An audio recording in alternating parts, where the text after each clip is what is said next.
America Meditating Blog Talk Radio Show. We collect wisdom, hear stories, and inspire each other. I'm Sister Jenna. Tune in live from Monday through Friday at 8 a.m.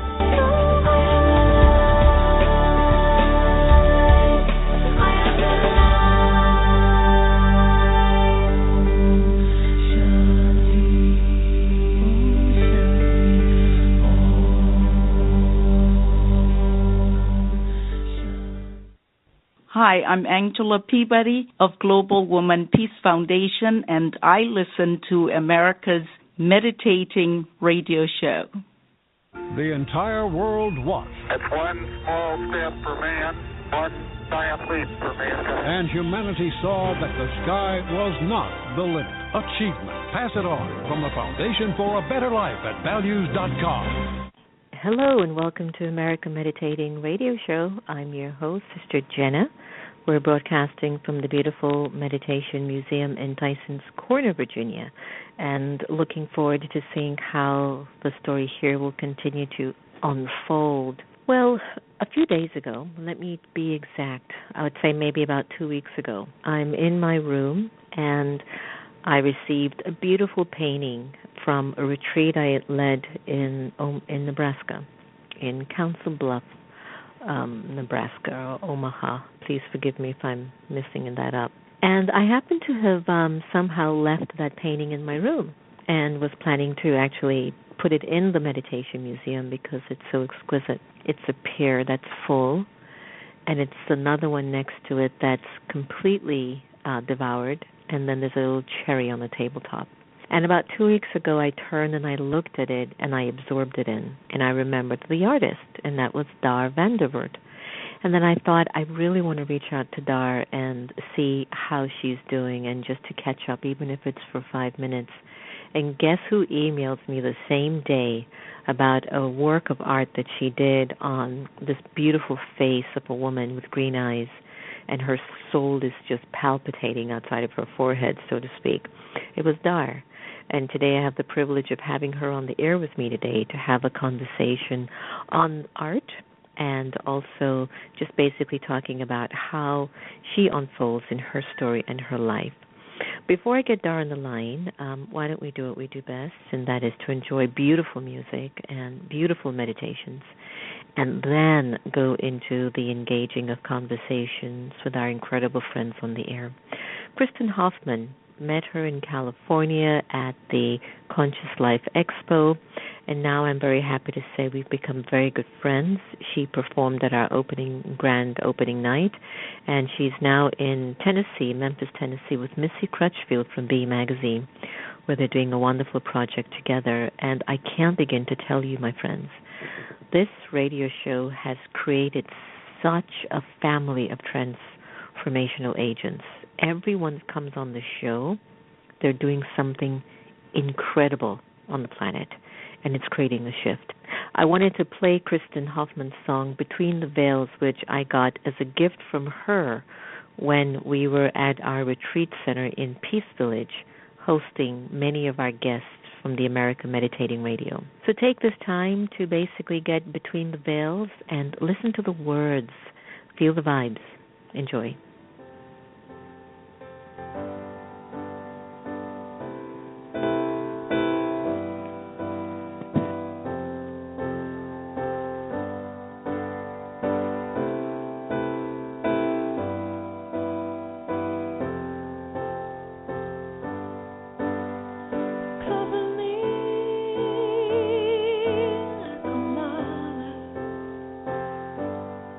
When the wind blows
like a shockwave straight through your heart, wanting you back. And then the tears fall like signals in smoke, calling you back to the light. Feel the whispers tangle your soul, wanting you back. Don't you bring me back.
Keep looking for attitudes that subtly point the finger in blaming others as the root cause of your problems.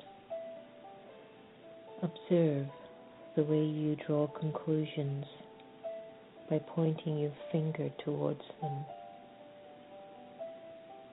Know and recognize your own integrity and see where it takes you. Remember that the inner wounds that are there from past or past lives, they can hide in places that you could declare respectable and ethical, but they will later release their hurt and can also make you very cold.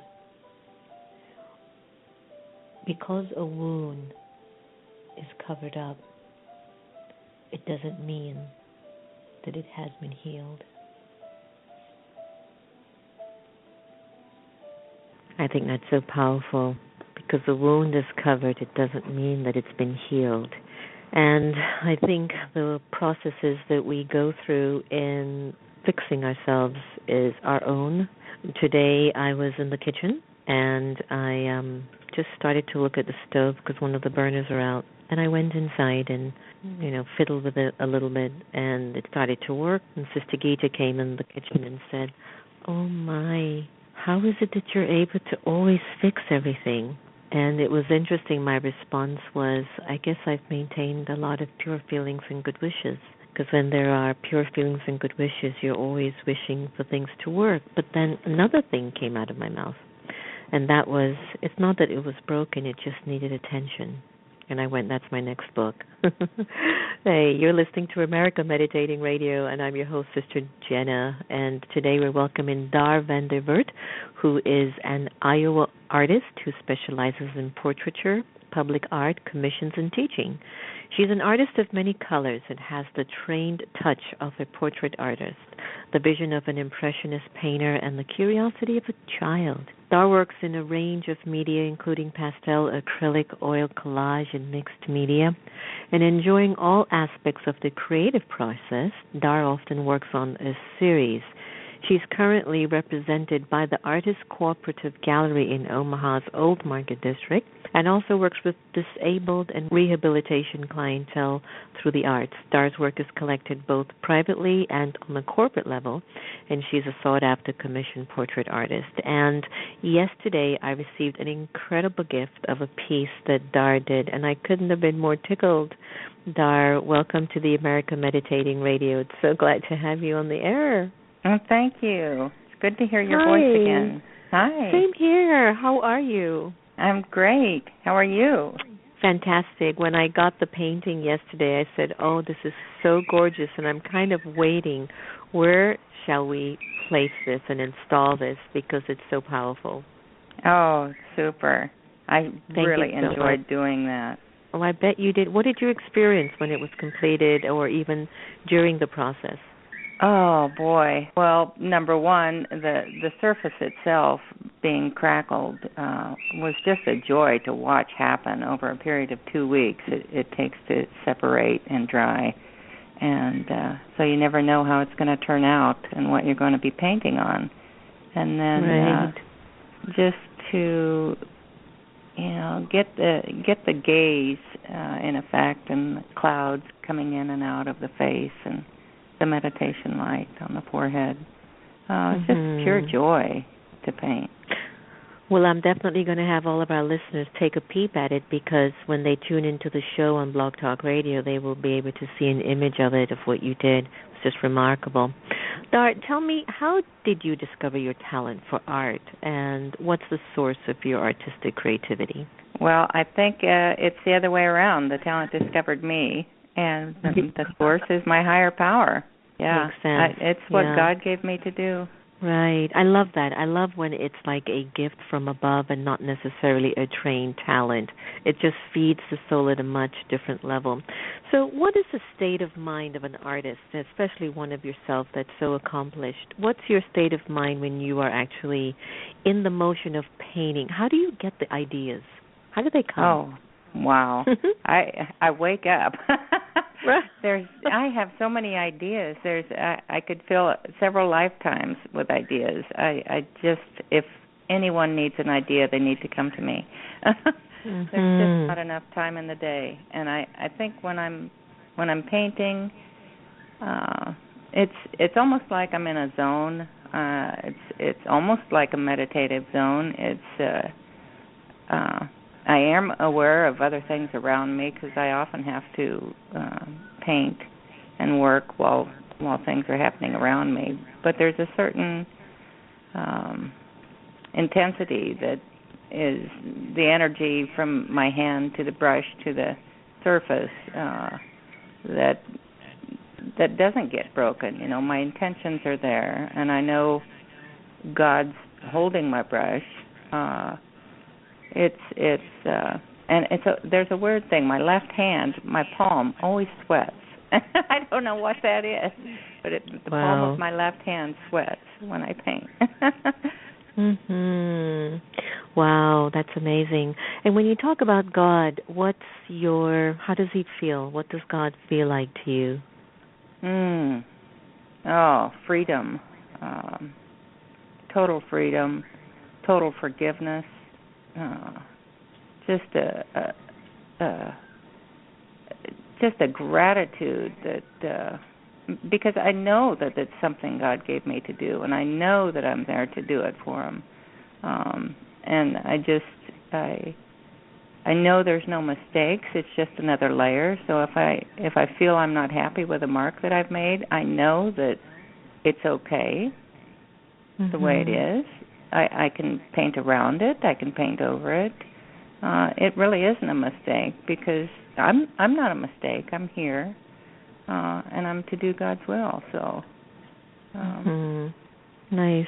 Yeah. Dar, do you think your art has a deeper meaning than what may appear to the naked eye of the viewer? Like, in what way does it challenge the viewer to question their reality or illusion? Well, I think just the play of light and shadow is fun for me to play with. But on a deeper level, I think too that painting for me is very therapeutic, and it's a learning process, and I hope it will always remain to be a learning process, as is life. And and I hope a lot of those emotions show through. It's not just paint haphazardly on a painting surface. Canvas, right? Yeah. There are emotions going on, and whether I be happy or sad, it does show through. I think in the finished piece. So give our listeners a little bit of a sneak preview of the before and after with your clientele that's disabled and are in the process of rehabilitation. What has been some of the dramatic changes through the art? I work with a company out of Omaha that specializes in severe head trauma and spinal cord injury patients. I do that every Thursday, and there's 2 campuses. The first campus is for freshly injured patients, and the other campus is for patients that have learned to use their new body. And it really puts me back on earth every week. I find myself not complaining about a headache or this or that. These people are so determined and brave and get the purest joy out of the simplest mark made. It just fills my heart to no end. Whether it's someone's a quadriplegic and I'm helping them paint with their mouth, or every person is so different in what they have to come to the canvas and the table with. And lots of times I load their brush, put their brush in their hand, and just guide them through pushing color, and it's fun. How did you get involved with that particular community? I mean, what called you there? I had a woman that just called and said that she knew of a high school boy, football player, that had just had a terrible car accident, and he was quadriplegic, and could I help him paint with his mouth? And I thought, well, why not? I had no idea where it would lead me. And that was probably 12 years ago, I suppose, and I've been going back ever since. Well, I love that. That's beautiful. Let's go about the artist and our society today. Back in the days of Michelangelo and all these incredible artists, Van Gogh, and so on, the list is endless. Where's art today, Dar? What's your interpretation? What do you see as the role of art in today's society? Is it as recognized and valued today as perhaps it was 100, 200, 1,000 years ago? What's going on with art in our times? Changed, right? Oh boy, yeah. I don't think it's valued as it should be.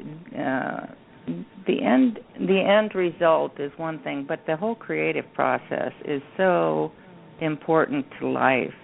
It's so important to the well-being of the individual, just the creation itself. And I think, with technology today, we're really getting away from the creative process just by pushing buttons and manipulating images in that way. How does that make you feel? Well, kind of sad, because I know the joy that I get from pushing color around, and it has nothing to do with the buttons. It has to do with actually getting dirty and sweating and contemplating and making hard decisions on your own, knowing that, for me, knowing that I'm guided. Right, I like that, Dar. I really like that. Is there do you have any shows coming up? Is there anything that you're working on currently that we could participate in at some point? Oh, boy. I'm always juggling several pieces. The Co-op Gallery is having an all-member show benefiting the Stevens Center for homeless in-need families. And then in January, we're having a 40th anniversary show, and I'm inviting a favorite artist of mine to come and show with me, and doing other commissions on the side, of course, and then just there's always something. I've got a number of paintings going at the same time. Beautiful, beautiful. And what does Dar see in her soul future in the next 5 years? Oh, boy. That's a beautiful question. More boy, more hopefully more purity coming through the brush.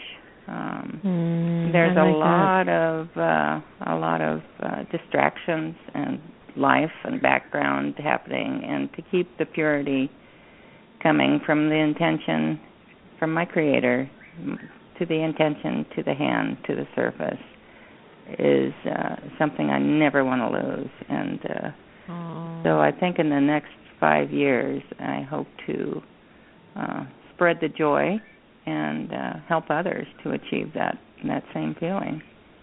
Dar, I can feel that in your work, and I too wish for you to maintain the purity in your art.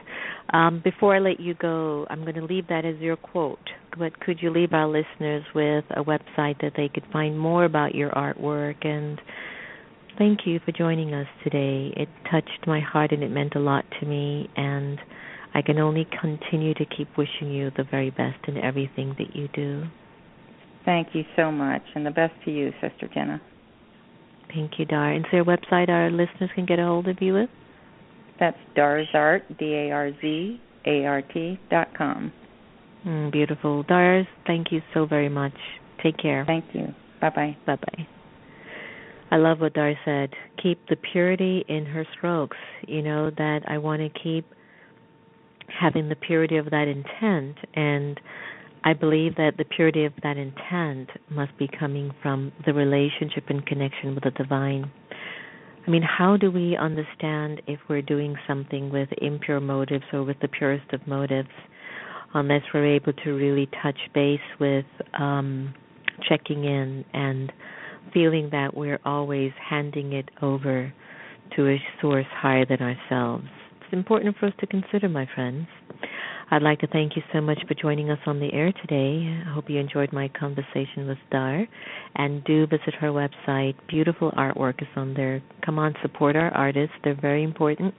You can go to www.dar-vande-voort.com. Remember, no one can take away your happiness unless you give them permission. We are here to love each other the same. And I'm going to end today's show by our friend Gary Wright, one of my all-time favorites. You remember this one, Dreamweaver. Have a wonderful day, everyone. Take care.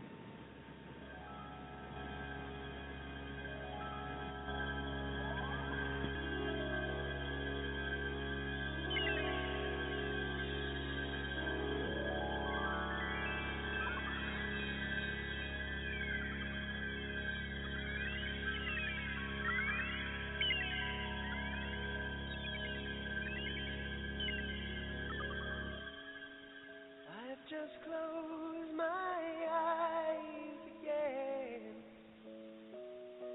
Climbed aboard the Dreamweaver train. Trying to take away my worries.